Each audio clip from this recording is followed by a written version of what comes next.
बाबा केदारनाथ के भक्त की कहानी। यह उस समय की बात है जब केदारनाथ आने जाने के लिए रास्ते आज के ज़माने की तरह सुगम नहीं थे। उस समय केदार बद्रीनाथ पैदल जाना पड़ता था।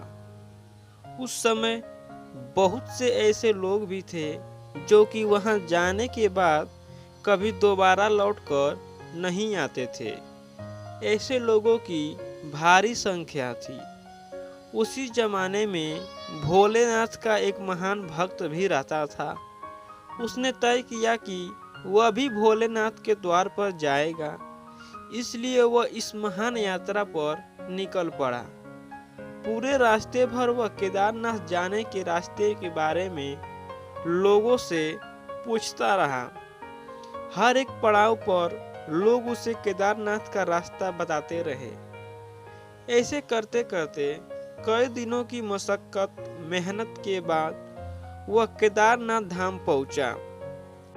केदार धाम में बहुत ज्यादा ठंडक थी जिस समय वह केदार पहुंचा था। उस समय संयोगवश उसे कुछ ऐसा सुनने को मिला जिसके चलते वह बहुत उदास हो गया।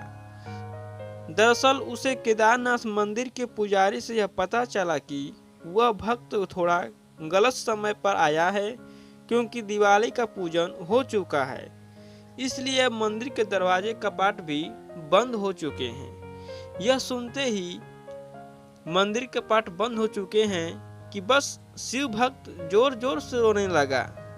उसने मंदिर के पुजारी से गुहार की, सिर्फ थोड़े देर के लिए ही भगवान के मंदिर दरवाजा खोल दीजिए। उस शिव भक्त की इस बात पर पुजारी को हंसी आ गई। उस पुजारी ने कहा कि ऐसा तो बिल्कुल भी संभव नहीं हो सकता।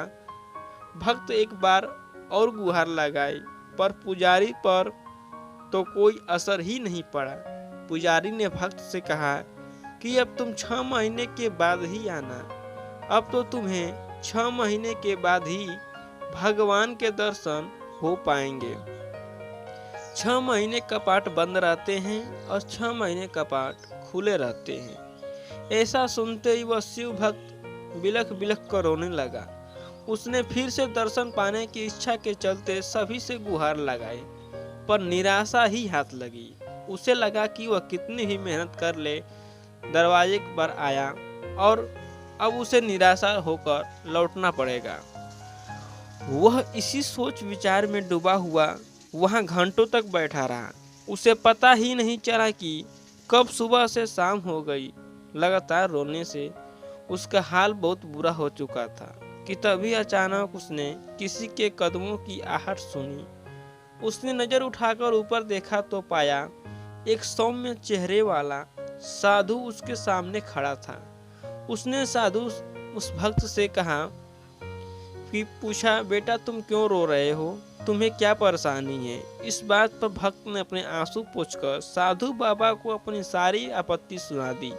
साधु बोला, बेटा तुम सच्चे मन से भगवान के दर्शन करने आए हो। तुम्हारे मन में कोई भी पाप छल कपट नहीं है। मैं तुम्हें आश्वासन देता हूँ कि तुम्हें भोलेनाथ के दर्शन जरूर होंगे।